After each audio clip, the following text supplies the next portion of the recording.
നമസ്കാരം. ഇന്ത്യക്കാരെ മഹാരോഗങ്ങളിലേക്ക് തള്ളിവിട്ടുകൊണ്ട് UK-യിൽ നിന്ന് എത്തുന്നത് ഉപയോഗിച്ച ടയറുകൾ. ഈ ടയറുകൾ റീസൈക്കിൾ ചെയ്യുന്നതിന് വേണ്ടിയാണ് ഇന്ത്യ പോലെയുള്ള രാജ്യങ്ങളിലേക്ക് അയക്കുന്നത് എന്നാണ് പറയപ്പെടുന്നത്. എന്നാൽ ഇവ എത്തുന്ന രാജ്യങ്ങളിലൊക്കെ തന്നെ വലിയ തോതിലുള്ള പരിസ്ഥിതി നാശവും ആരോഗ്യ പ്രശ്നങ്ങളുമാണ് ഇത് ഉയർത്തുന്നത്. പ്രമുഖ അന്താരാഷ്ട്ര മാധ്യമമായ BBC UK-യിലും ഇന്ത്യയിലുമായി നടത്തിയ അന്വേഷണങ്ങൾക്ക് ഒടുവിലാണ് ഇതുമായി ബന്ധപ്പെട്ട ഞെട്ടിപ്പിക്കുന്ന ചില വിവരങ്ങൾ പുറത്തു വന്നിരിക്കുന്നത്. BBC-യുടെ ഒരു ടീം തന്നെ ഇതിനായി ഇവർ രൂപീകരിച്ചിരുന്നു.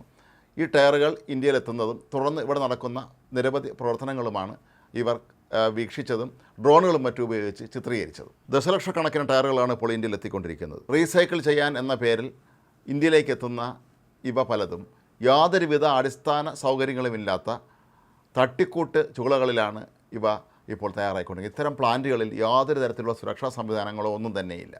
പലപ്പോഴും വളരെ വിദൂരമായ ഗ്രാമപ്രദേശങ്ങളായിരിക്കും ഇത്തരം പ്ലാന്റുകൾ പ്രവർത്തിക്കുന്നത്. അതുകൊണ്ട് തന്നെ പരിസ്ഥിതി പ്രവർത്തകർക്കും മറ്റും ഇതേക്കുറിച്ച് വ്യക്തമായ ധാരണയും ലഭിക്കുകയില്ല.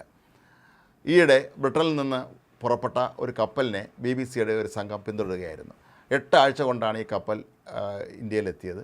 തുടർന്ന് അവർ അവിടെ നിന്ന് വളരെ വിദൂരമായ 800 മൈൽ അകലെയുള്ള ഒരു ഗ്രാമത്തിലേക്കാണ് ഈ ടയറുകൾ കൊണ്ടുപോയത്. ഇക്കാര്യം BBC ചിത്രീകരിച്ചിട്ടുണ്ടായിരുന്നു. അവിടെ ഉള്ള ഒരു തട്ടിക്കൂട്ട് ഫാക്ടറിയിലാണ് ഈ ടയറുകൾ റീസൈക്കിൾ ചെയ്യുന്നത്. എന്നാൽ ബ്രിട്ടനിലെ പലരും കരുതിയിരിക്കുന്നത് ബ്രിട്ടനിലെ പോലെ തന്നെ എല്ലാവിധ സംവിധാനങ്ങളുമുള്ള പ്ലാന്റുകളിലേക്കാണ് ഇപ്പോൾ പോകുന്നത് എന്നാണ്. BBC സംഘം മുംബൈക്കടുത്ത വാദ എന്ന ഗ്രാമപ്രദേശത്തെ ഒരു പ്ലാന്റ് രഹസ്യമായി സന്ദർശിച്ചിരുന്നു. അവർ അവിടെ കണ്ടത് ഞെട്ടിപ്പിക്കുന്ന കാഴ്ചകൾ തന്നെയാണ്. ഈ പ്ലാന്റിന് ചുറ്റുമുള്ള എല്ലാ മരങ്ങളും നശിച്ചു പോയിരിക്കുന്നു. ഇവിടുത്തെ കുടിവെള്ളം ഉൾപ്പെടെയുള്ളതെല്ലാം തന്നെ മലിനമായി കഴിഞ്ഞിരിക്കുകയാണ്. ഇവിടുത്തെ ഗ്രാമീണർ സർക്കാരിനോട് പലതവണ പരാതിപ്പെട്ടിട്ടും ആരും തങ്ങളെ തിരിഞ്ഞു നോക്കിയില്ല എന്നാണ് ഇവർ പറയുന്നത്. മാത്രവുമല്ല, തങ്ങളിൽ പലർക്കും കഠിനമായ ചുമയും കണ്ണുകൾക്ക് പ്രശ്നവുമുണ്ടെന്ന് വളരെ നാളുകളായി തന്നെ ഇവർ പരാതി പറയുന്നുണ്ട്. എന്നാൽ ഇതിനൊന്നും തന്നെ ഒരു തരത്തിലുള്ള പരിഹാരം കണ്ടുപിടിക്കുകയും ചെയ്തിട്ടില്ല സർക്കാർ. ഏതായാലും വളരെ ഗുരുതരമായ ആരോഗ്യ പ്രശ്നങ്ങളും പരിസ്ഥിതി പ്രശ്നങ്ങളും തന്നെയാണ് ഈ ടയർ റീസൈക്ലിംഗ് സ്ഥാപനങ്ങൾ നടത്തുന്നത് എന്നാണ് മനസ്സിലാക്കാൻ കഴിയുന്നത്. ബ്രിട്ടനിൽ പലപ്പോഴും ഇവർ പറഞ്ഞ് ധരിപ്പിച്ചിട്ടുള്ളത് ബ്രിട്ടനിലെ പോലെ തന്നെ എല്ലാവിധ സാങ്കേതിക സംവിധാനങ്ങളുള്ള ഫാക്ടറികളിലേക്കാണ് ഇവ കൊണ്ടുപോകുന്നത് എന്നാണ്. എന്നാൽ BBC സംഘം കണ്ടെത്തിയത് ശരിക്കും ഞെട്ടിപ്പിക്കുന്ന കാഴ്ചകളാണ്.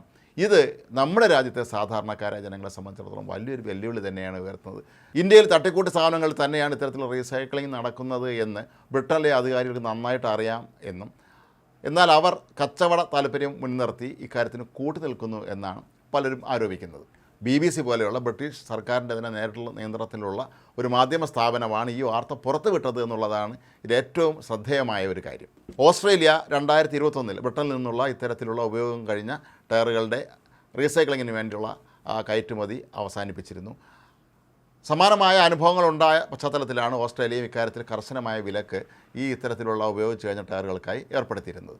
ഇന്ത്യയിലെ ഇത്തരം പ്ലാന്റുകളിൽ ജോലി ചെയ്യുന്ന ജീവനക്കാർക്ക് പലർക്കും മാരകമായ ക്യാൻസർ ഉൾപ്പെടെയുള്ള പല രോഗങ്ങളും പിടിപെടുന്നുണ്ട് എന്നും BBC-യുടെ അന്വേഷണത്തിൽ കണ്ടെത്തിയിട്ടുണ്ട്. മാത്രമല്ല, ഇതിൽ ഏറ്റവും പ്രധാനപ്പെട്ട ഒരു കാര്യം, ബ്രിട്ടനിൽ ഇത്തരത്തിലുള്ള ടയറുകൾ അനധികൃതമായി കയറ്റുമതി ചെയ്താൽ അതിന് വലിയ ശിക്ഷയാണുള്ളത്.